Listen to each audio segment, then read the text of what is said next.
सहारनपुर नगर विधानसभा क्षेत्र से समाजवादी पार्टी के विधायक संजय गर्ग ने बीजेपी पर जमकर हमला बोला है। संजय गर्ग ने बीजेपी सरकार को कोरोना की लड़ाई में विफल बताया है। साथ ही कहा है कि जेईई और नीट के परीक्षा को लेकर प्रदर्शन कर रहे लोगों पर जो हमला हुआ वो बहुत ही निंदनीय है। देखिए सपा विधायक संजय गर्ग से लाइव 24 की खास बातचीत।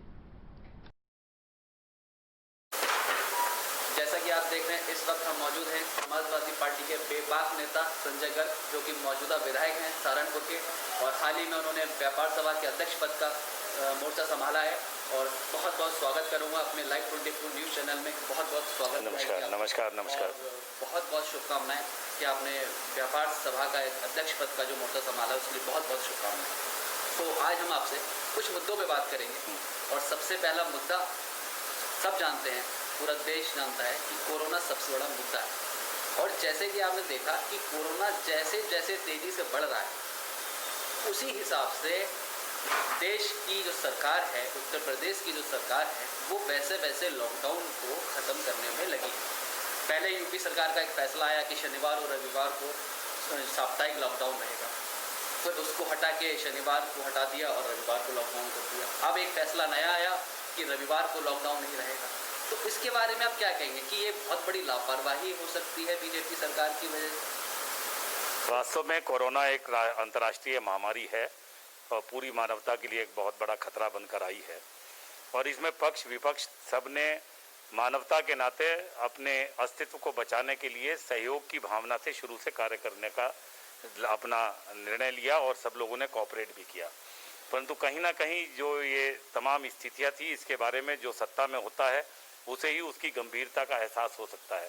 WHO की क्या एडवाइजरी आ रही थी, दूसरे देशों में उसके प्रति किस तरह के निर्णय लिए जा रहे थे, पहला किस तरह से 20 दिसंबर को केस चिन्हित हुआ था चाइना में, उसके बाद किस तरह की एडवाइजरी WHO ने दी, ये बात जो सत्ता में लोग थे उन्हें मालूम था, किसी दूसरे को मालूम नहीं था।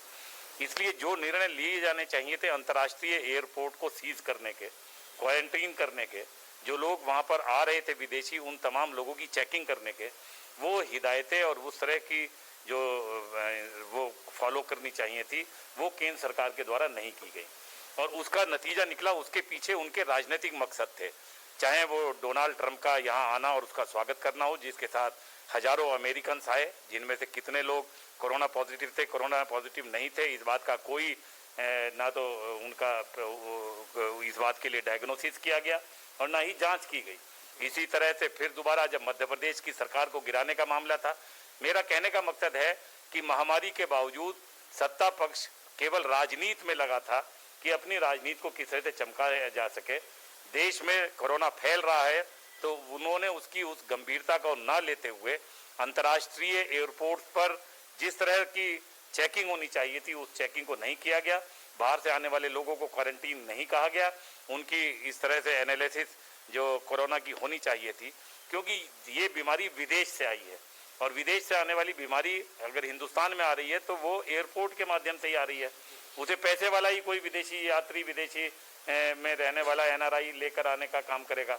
और अगर वहीं पे चेक एंड बैलेंस करने की नीति अगर सरकार के द्वारा अपना दी जाती तो मैं समझता था कि शायद वो बात नहीं हो पाती। और उसके बाद जब लॉकडाउन का फैसला हुआ, तो लॉकडाउन का फैसला जिस समय हुआ उस समय तक उतनी गंभीरता हिंदुस्तान में नहीं थी। और उस लॉकडाउन का भी जो फायदा होना चाहिए था, लॉकडाउन का फायदा होना चाहिए था इस बात के लिए कि सरकार उस हेल्थ सिस्टम को मजबूत करने का काम करती कि जहां आपकी पहुंच नहीं है। हम किस तरह से PHC को डेवलप करते हैं, हम किस तरह से L1 L2 हॉस्पिटल्स को डेवलप करते हैं, हम किस तरह से वेंटिलेटर और बाईपैप मशीन्स लोगों को सप्लाई करते हैं, हम किस तरह से PP किट, मास्क और इन तमाम सैनिटाइजर्स के बारे में लोगों को सचेत करते, बताते। मैं समझता हूं कि पिछले 2 महीने के लॉकडाउन के दौरान जिस तरह की व्यवस्था का किया जाना था, उस तरह की व्यवस्था को लागू करने का काम प्रदेश और केंद्र की सरकारें सफलता के साथ नहीं कर पाई। और हेल्थ सिस्टम जिस तरह का हमारा नेटवर्क बना हुआ था, वो उसके सामने बौना साबित हुआ। और उसका नतीजा हुआ कि आपने अचानक अनायास लॉकडाउन कर दिया। आपकी 132 करोड़ की आबादी है, ना करोड़ों लोग जो असंगठित क्षेत्र में काम करते हैं, वो किस तरह से अपना पेट पालन पोषण करते हैं, जो रोज अखबार भी नहीं पढ़ते, जिनकी नॉलेज में नहीं कि कोई इस तरह की बीमारी भी आ रही है, वो अपने अपने घरों से हजारों मील दूर कोई अपने रोजगार के लिए, पेट भरने के लिए गया हुआ है। आपने उसे बताया नहीं और आपने लॉकडाउन कर ट्रेन से लेकर तमाम चीज़ें बंद कर दी। किस तरह से वो अपने घर जाएगा? जब 10-15 दिन उसके बीत गए तब उसे एहसास हुआ इस बात का कि ये कितनी गंभीर बीमारी है, विकसित मुल्कों में इसका क्या रूप हो रहा है। तब उसके अंदर मन में घबराहट पैदा हुई और उस मन के विचलन के साथ वो करोड़ों लोग अपने पैदल ही अपने सिर पर कफन बांधकर अपने घर के लिए चल दिए। उन्हें ये एहसास हुआ कि अगर यहाँ हम मरे तो यहाँ तो हमें कोई हमारा अंतिम संस्कार भी करने वाला नहीं होगा। और इस नियत के साथ जब वो चले तो अलग अलग स्टेट के और डिस्ट्रिक्ट के बॉर्डर्स पर उन्हें लाठियां से नवाजा गया। तब उन्होंने चोर रास्ते अडॉप्ट करे। कुछ लोग रेलवे लाइन के रास्ते से निकल पड़े, थक के चूर के रेलवे लाइन के बराबर में बैठे तो रात को रेल उनके ऊपर से गुजर गई। न जाने कितने की इस तरह की घटनाएं हुई जिसमें गर्भवती महिलाओं के बच्चे हुए, जिसमें न जाने कितने हजारों लोग उसमें मर गए। हमारा सहारनपुर जिला जो है वो बॉर्डर डिस्ट्रिक्ट है। रात के अंधेरे में लोगों ने यमुना नदी पार की। अब आप ताज्जुब करेंगे आप रात के अंधेरे में यमुना नदी पार करनी हो और उसके बावजूद तमाम स्वयंसेवी संस्थाओं ने आगे आकर अपना हाथ बढ़ाया। लाखों पैकेट संस्थाओं ने अपने आधार पर परमार्थ के रास्ते पर चलते हुए मानवता की सेवा करने के रास्ते पर करने की कोशिश करने का काम किया।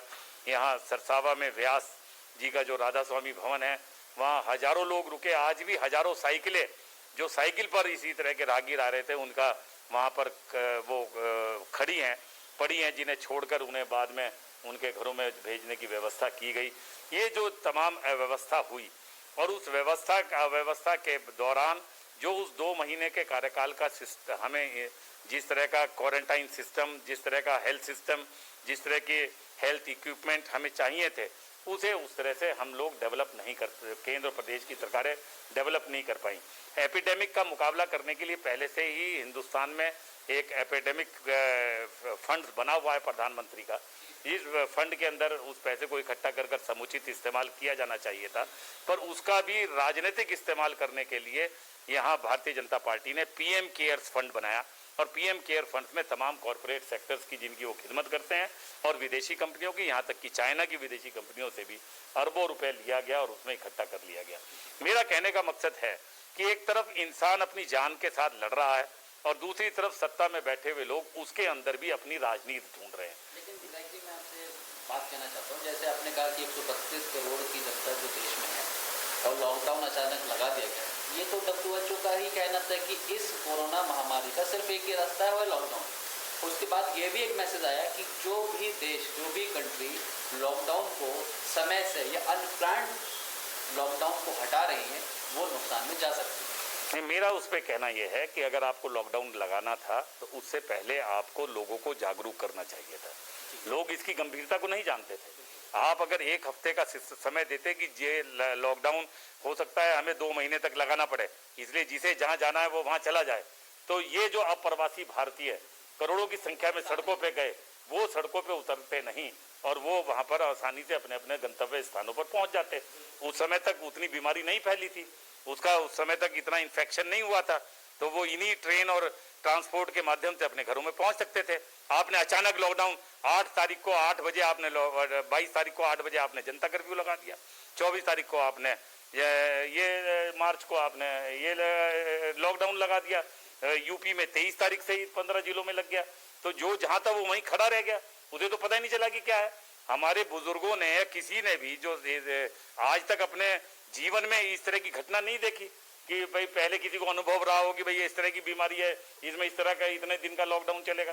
अब पहली बार किसी के जीवन में कोई घटना घटित हो रही है तो WHO की क्या एडवाइजरी है ये बात केंद्र सरकार को पता होगी। तो केंद्र सरकार का कर्तव्य था कि वो 1 हफ्ते का समय देते, 1 हफ्ते के समय में चेतावनी देते कि ये लॉकडाउन 2 महीने तक चल सकता है। बजाय इसके आपने आश्वासन दिया कि आप थाली बजा लो तो ये तो मैं 10 दिन में ही गायब हो जाएगा, मोमबत्ती और वो जला दो, आपने एयर क्वालिटी इंडेक्स गिरा दिया, तमाम लोगों ने दिवाली से ज्यादा आतिशबाजी छोड़ी, कितनी ज्यादा वातावरण को नुकसान हुआ। और लोगों ने ये सोचा कि भाई जितनी जोर के तुम हवाई जहाज और ये गुब्बारे उड़ाओगे उतनी ज्यादा आप कोरोना को भगाने का काम कर दो।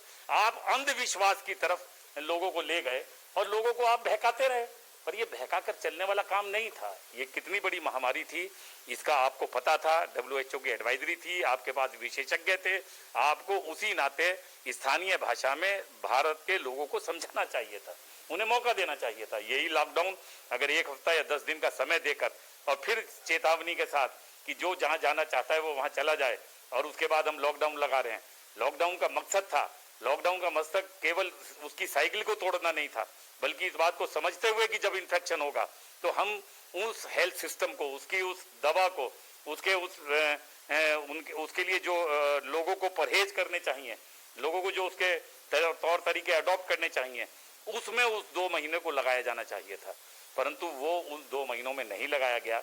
पूरा का पूरा सिस्टम केवल जो भूखमरी के कगार पर रोज कमाने खाने वाले लोग थे वो सड़क पे आ गए, और उसके लिए भी अगर स्वयंसेवी संस्थाएं आगे नहीं आती तो मैं समझता हूं कि 2 टाइम उनका भी पेट भरने का काम नहीं होता। शुरू में भी आपसे पूछा, लॉकडाउन लगाया गया फिर उसको हल्के हल्के हटाया गया, लेकिन आज के डेट में लॉकडाउन को पूरी तरीके से हटा दिया गया।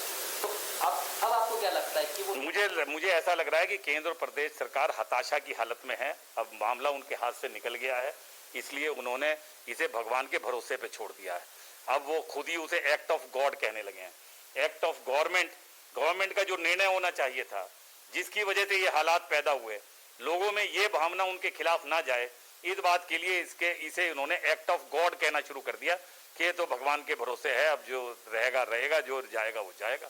तो अब हर आदमी इसी नाते से उस तरह से अपनी सोच को बनाने का काम करेगा। उन्होंने अपनी जिम्मेदारी से ही वो विमुक्त हो गए ये बात कह के कि ये तो एक्ट ऑफ गॉड है। जबकि सरकार बनाना और डेमोक्रेसी में इंसानी निजामत और इंसान की जरूरतों को पूरा करना और उसकी निजामत करना, ये डेमोक्रेसी के सिस्टम में इंसान का कर्तव्य है। ये हमारे तो भारतीय संस्कृति में भी कहा गया, कर्मण्यवाधिकार आस्ते मा फलेषु कदाचन। लॉकडाउन को अगर लगाया जाए और लॉकडाउन को अभी और आगे बढ़े तो उस पर अर्थव्यवस्था पे बहुत बड़ा फर्क पड़ेगा। ये बात तो उन्हें पहले भी पता थी। जब उन्होंने लॉकडाउन लगाया, उस समय जिस समय उन्होंने लॉकडाउन लगाया उसी समय उनका निर्णय गलत था।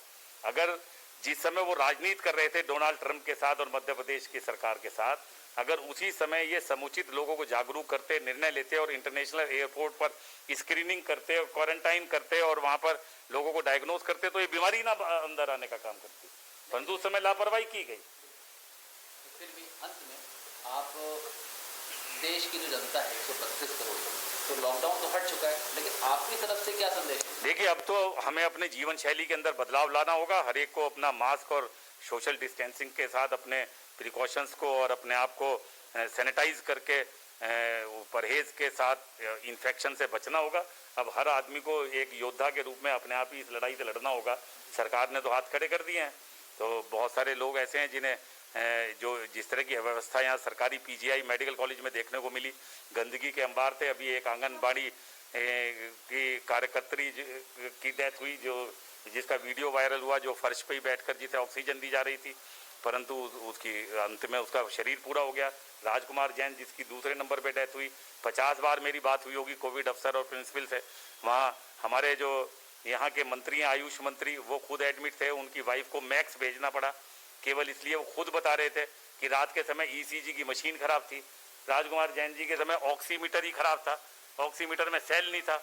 ऐसी तमाम दयनीय स्थितियां हों, ऐसे में आम आदमी की जान को केवल खिलौना समझ लेना और इस तरह की स्थितियों के साथ छोड़ देना और केवल नारे और बयान देना, मैं समझता हूं कि इस तरह से वो इस पूरी बीमारी से लोगों का मुकाबला नहीं करा सकते।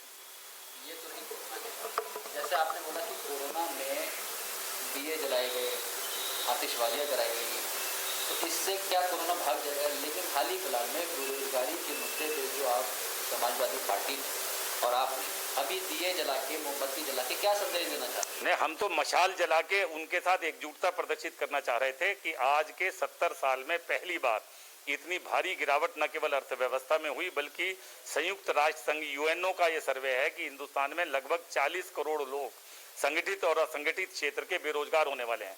मेरे पे रोज 2 दर्जन लोग आते हैं इस बात के इच्छा के साथ कि हमें कहीं काम लगवा दें, कहीं हमारे लिए घर में खर्चा चलाना मुश्किल है। वो लोग तमाम जो स्वतः रोजगार में थे, जो असंगठित क्षेत्र में थे या जो संगठित क्षेत्र में भी थे, खुद हालात कोरोना से पहले इस तरह की स्थितियां पैदा करने का काम सरकार के द्वारा हुआ। It is the act of the government कि जिसने नोटबंदी लागू की, और नोटबंदी 8 नवंबर को लागू हुई 2016 में, और उसके मैं गारंटी के साथ कहता हूं कि अगर नोटबंदी लागू ना होती तो आज भी हिंदुस्तान का व्यक्ति अपने आप में इस कोरोना जैसी महामारी से लड़ने में सक्षम था, परंतु उसे खोखला कर दिया गया। आम आदमी कोई भी बड़े बिजनेसमैन और भक्त हो, राम भक्त जो इनका मोदी भक्त हो, वो 2014 से नोटबंदी से पहले उसके बैंक अकाउंट और उसकी वेल्थ की स्थिति क्या थी और आज क्या है, इन दो का मुकाबला कर लें।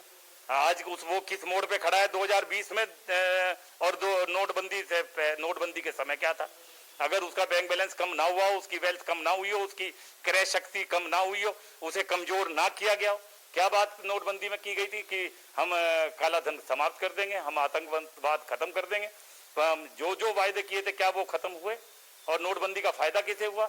आम आदमी की जेब के कैश के पैसे को बैंक में ले जाकर एनपीए में शामिल होने वाली बड़ी बड़ी कंपनियों को कर दिया गया। वर्तमान सरकार डेमोक्रेसी को कॉर्पोरेट करेंसी में बदल रही है, और कॉर्पोरेट करेंसी में बदलकर भगवान राम का आशीर्वाद केवल कुछ कॉर्पोरेट घरानों के ऊपर है, बाकी को उनके कर्म पर छोड़ दिया गया कि तुमने पहले जन्म में ऐसे कर्म करे होंगे कि जो तुम्हें भूखों मरने के लिए मजबूर होना पड़ रहा है। ये स्थिति पैदा कर रही है सरकार। मेरा कहना यह है कि ऐसी उन स्थितियों के बाद सरकार को कोरोना का बहाना बन गया कि अब हर बात पे वो सरकार कहती है तो एक्ट ऑफ गॉड है, इसमें हम क्या कर सकते हैं। 86,000 BSNL से भर्ती लोगों को निकाल दिया गया। अभी SBI के लोगों ने लगभग कई हजार लोगों को VRS देने का काम, 50,000 लोगों को VRS देने का काम अभी कुछ दिन पहले किया। तो आप एयर इंडिया, BSNL, BPCL तमाम चीज बेच रहे हैं, LIC भी आप प्राइवेट उसमें बेच रहे हैं। तो ये तमाम चीजों आपकी आर्थिक नीतियों के कारण है। आज आप उस पर कोरोना का ठप्पा लगा रहे हैं कि हम कोरोना की वजह से बेच रहे हैं, पर कोरोना से पहले ही आपकी नीयत ये थी, आप उस तरह से लेकर चले थे। तो मेरा कहना यह है कि ये एक्ट ऑफ गवर्नमेंट है जिसने इस स्थिति को और ज्यादा गंभीर बना दिया है। पहले से ही एक कोरोना ऐसी महामारी थी जिस 100% प्लेसमेंट के साथ हम देंगे आपको मौका। Live 24 media institute, admission open. Registration के लिए कॉल करें 95604 64170 95604 64170।